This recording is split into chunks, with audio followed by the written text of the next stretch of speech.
Hi, thanks for joining me today. I'm going to be going over problem 3 from the 6th week of the Summer Invariants Maths competition. If you don't know what that is, I'll leave a link in the description below with all the details of the competition. Anyway, this is the problem I have today. It's a geometry one. We have ABCD, a quadrilateral with the length AB equals 9, the length BC equals 6, the length CD equals 8, the length DA equals 12, and the length AC equals 10.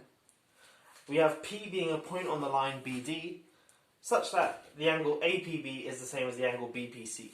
So this angle here, APB, is the same as this angle here, BPC. These two angles are the same. And our question is, what is the length of DP divided by the length of PB? In other words, what is the ratio between this length and this length here? Okay, if you want to have a go at this problem, pause the video now and give it a go for yourself. And I'm going to jump straight into a solution.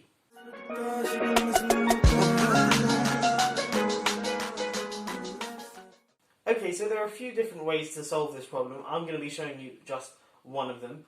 In this video, to keep it at least of relative shortness, I'm going to be just stating a few theorems. I won't prove them, but I'll leave links in the description below to videos in which I prove those theorems as well, if you're curious. Okay, so here's the solution I'm going to present. Firstly, take our quadrilateral, and the first thing we're going to do is rotate it so that the line AC is vertical. Okay, and that's how I've drawn it in this diagram. But if the line AC, say, was there, we're just going to rotate the whole shape, so that we get AC a vertical line. Great. The next thing we're going to do is sort of embed this within a rectangle.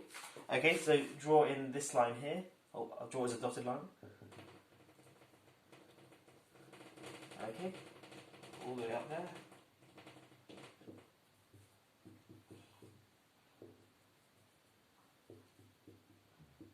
Like so. Okay, cool. Now what I'm going to do is label this length here. I'll call it X. And this length here, I'll label Y. And this vertex here is still A. Okay, cool. Now what I want to do is work out what X and Y are explicitly. Okay, and to do that I'm going to be using Heron's formula. Again, I'll just state it and I'll leave a link in the description below to a proof of Heron's formula. But it says that if T is a triangle with side lengths A, B and C, then if we define little s to be A plus B plus C over 2, then the area of the triangle T is given by this formula here, the square root of s times s minus A times s minus B times s minus C. Okay, so let's apply Heron's formula onto this triangle here, ABC. Okay, so the side lengths of ABC are 9, 6 and 10. So we can have A equals 9, B equals 6 and C equals 10. Okay, so using Heron's formula then we get that little s is A plus B plus C over 2. So that's 9 plus 6 is 15 plus 10 is 25 over 2. So then using Heron's formula we get the area of ABC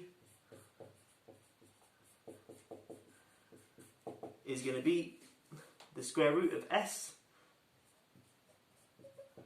25 over 2, times s minus A. So 25 over 2 minus 9 is going to be 25 minus 18 over 2, which is 7 over 2. 7 over 2. 25 over 2 minus B is going to be 25 over 2 minus 12 over 2, which is 13 over 2. Okay, and then the last one, S minus C, is going to be 25 over 2 minus 20 over 2, which is 5 over 2.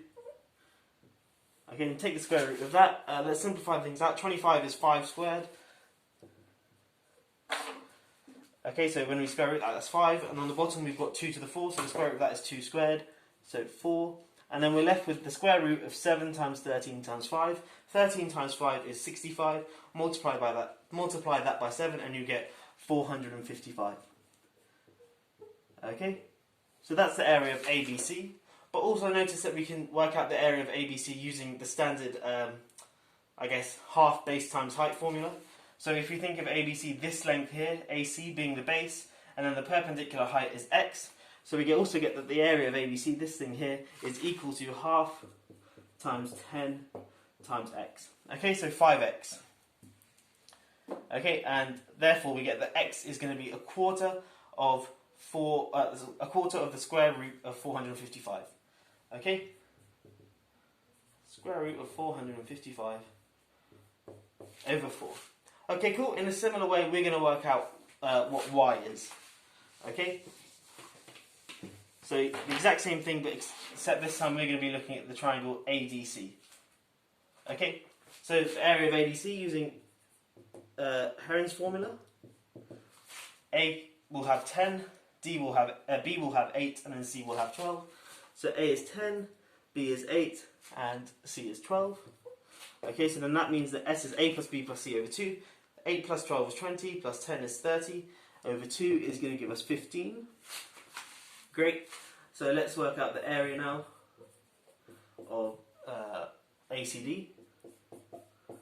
It's going to be the square root of S times S minus A, so S minus 10, 15 minus 10, sorry, is 5, times 15 minus 8 is going to be 7, times 15 minus 12 is going to be 3. Okay, 15 is 5 times 5, 15 is 5 times 3, 5 times a 5 is 25, square root that, get a 5 out. Okay, and then the 3 times 3 there is going to give us 3 squared, square root that, we get 3, so we get 5 times 3 root 7, and also for the same thing, area, this thing here is going to be half times base times height, so half times 10 times y, so 5y. So we get that y is equal to 3 times the square root of 7. Okay, so using Heron's formula and also combining that with the standard half base times height formula, we can work out what x and y are. Okay, so let's leave that there and we'll move on to the next step.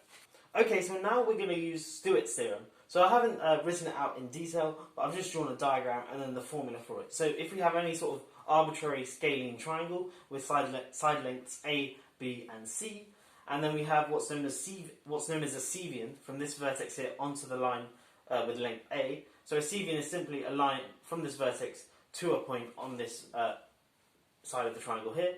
Okay, and that has length little d. Then if we also label this length here m and this length here n, then this equality holds. B squared times n, so this side length squared times m, that length there, plus c squared times n is equal to a times d squared plus m times n. Okay, and of course I'm not going to prove that in this video, but I'll leave a link in the description below to a video in which I prove it. Okay, let's use this on this triangle here, BCD, and also ABD. Okay, so let's look at ABD first. So let's just sort of look at the corresponding triangle here. So B would be 9, C would be 12, N would be BP, M would be PD, A would be BD, and D would be AP. Okay, so let's just shove them all into Stewarts Theorem sort of equality, identity if you will. So AB is going to be little b on this diagram here, so that's going to be 9 squared. M is going to be PD.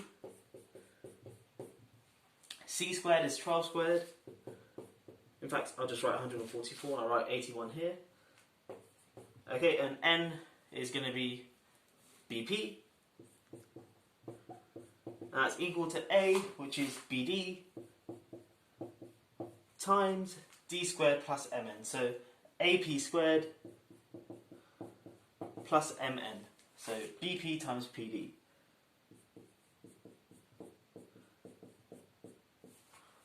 Okay, and also I've written here what our goal is, what we're trying to strive towards. So the length DP over the length PB.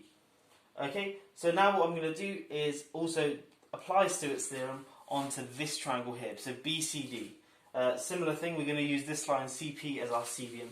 Okay, so in this case we'll have, if you sort of flip this diagram upside down, so bring this vertex here, then we have the little b is going to be 6, so we get that 36 times m in this case will be this length here, so PD,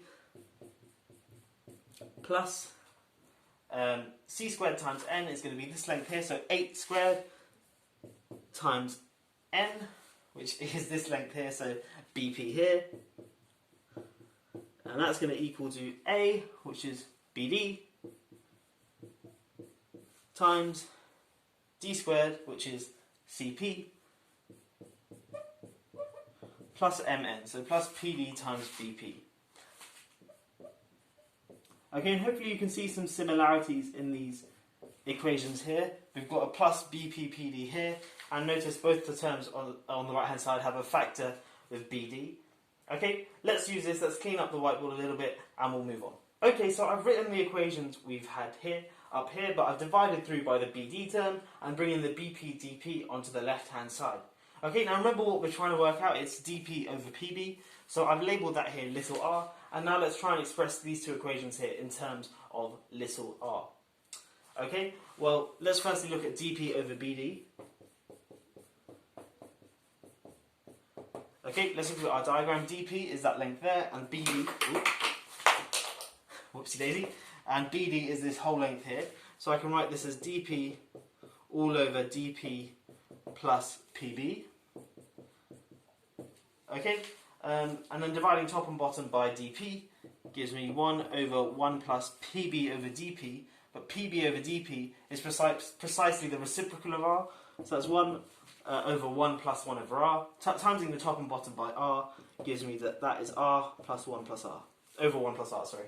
Okay, so dP over BD is R over 1 plus R. Let me write that there, and then we'll carry on. Okay, and now let's work out what BP over BD is. So BP over BD, similar sort of thing. BP is this length here, and BD is this whole length here. So this is BP all over BP plus PD. And then dividing the top and bottom by BP gives me that this thing here is 1 over 1 plus PD over DP. That's PD over BP, which is this thing here, so 1 over 1 plus R. Okay, so BP over BD is 1 over 1 plus R.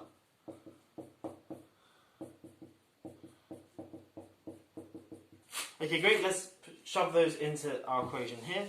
So dP over BD we've got here, that's R over 1 plus R.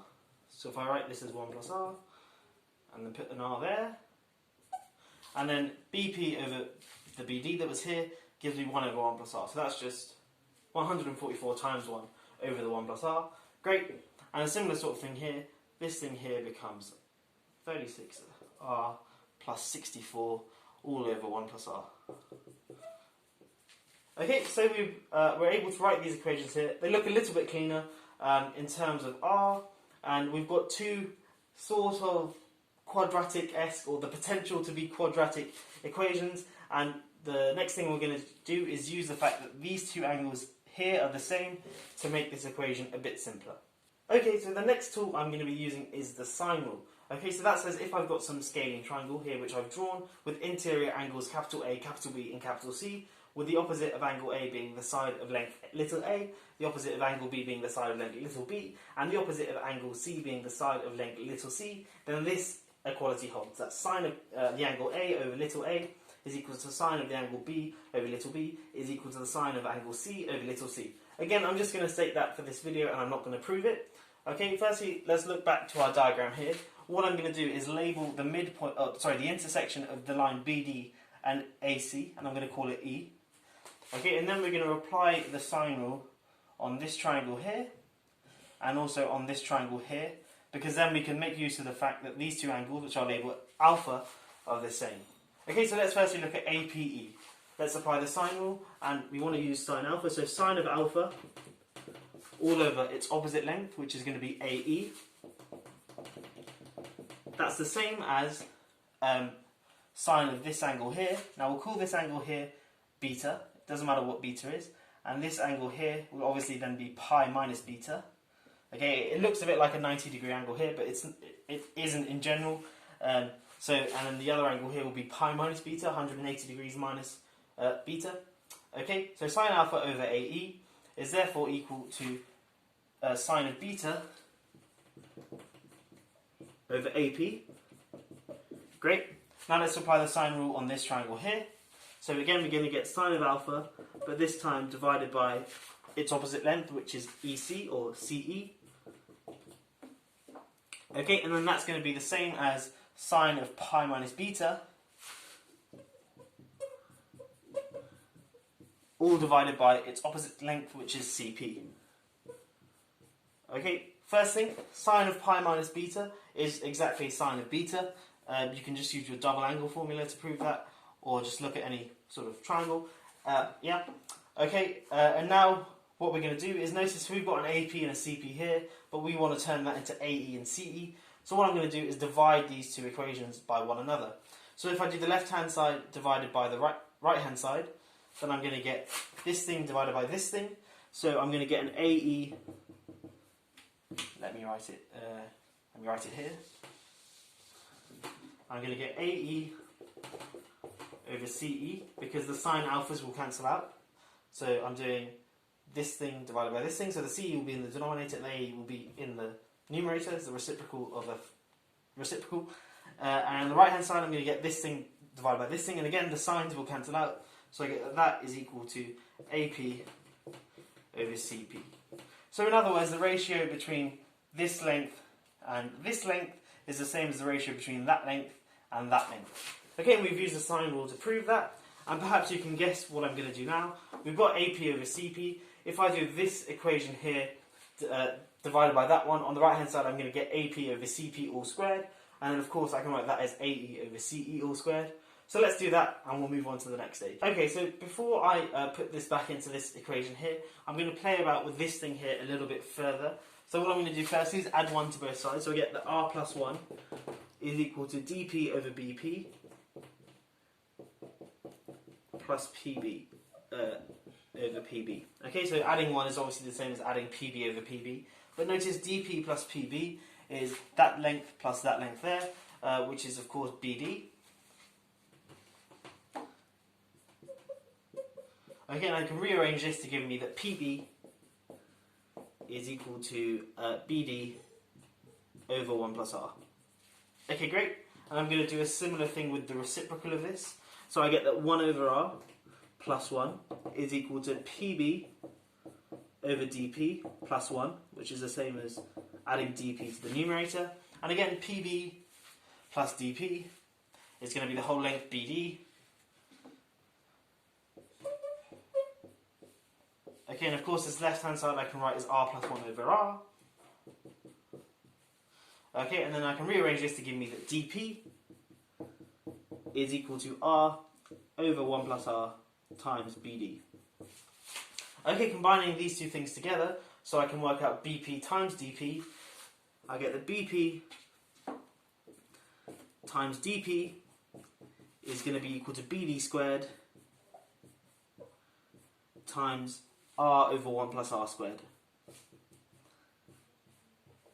Okay, great, let's use this and shove it back into these equations here.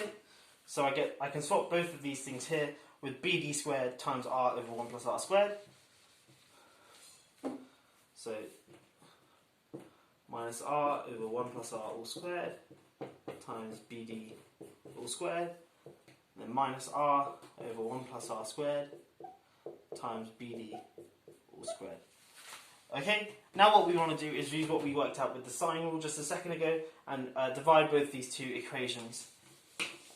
Okay, so then we can swap, of course, the AP over CP with AE over CE. Okay, so let's do the left-hand side first because that's a lot messier. We're going to do this divided by this, and I'm sort of going to jump a couple of steps. I'm going to see on the top I can put everything under 1 plus R squared, and the same on the bottom, so I'm just going to cancel through by 1 over 1 plus R squared. So on the top I'm going to get 81R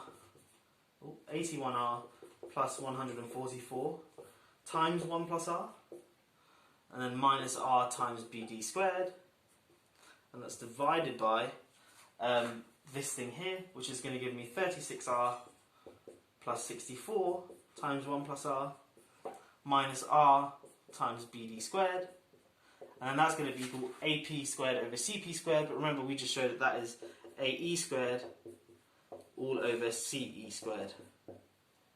Okay, yeah, we've got this, and now you can see perhaps if we can bring this R, if we times through by this denominator here, we're going to get something that looks very much like a quadratic, and then we're almost done. Okay, so we're almost done. What I've done is I've rewritten what we had here, up here, and except I've switched the AE squared over CE squared for T. Okay, now what we have is something very quadratic-esque, especially if we multiply this denominator through on both sides. Then we're going to have a quadratic in terms of R.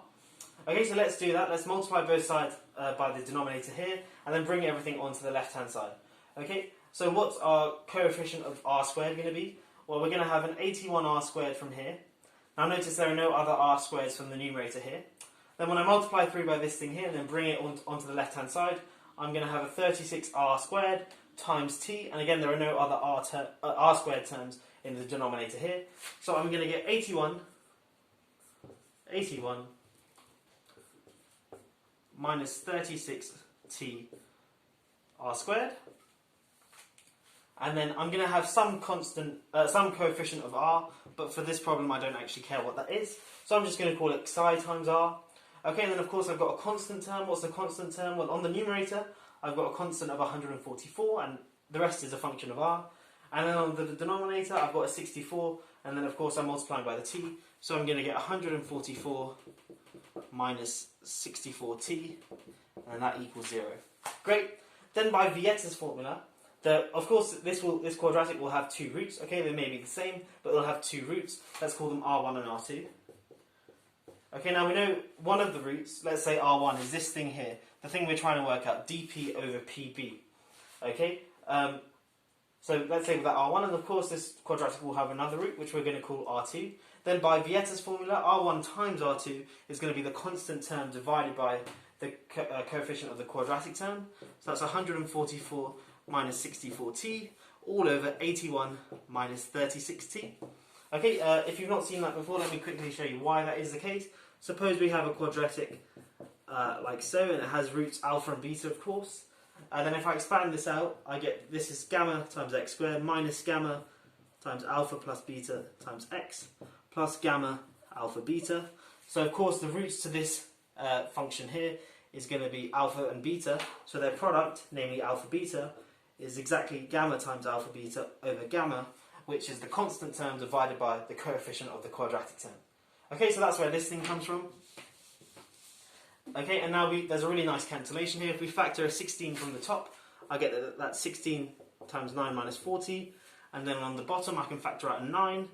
Then I get 9 minus 40 as well, and that cancels really nicely.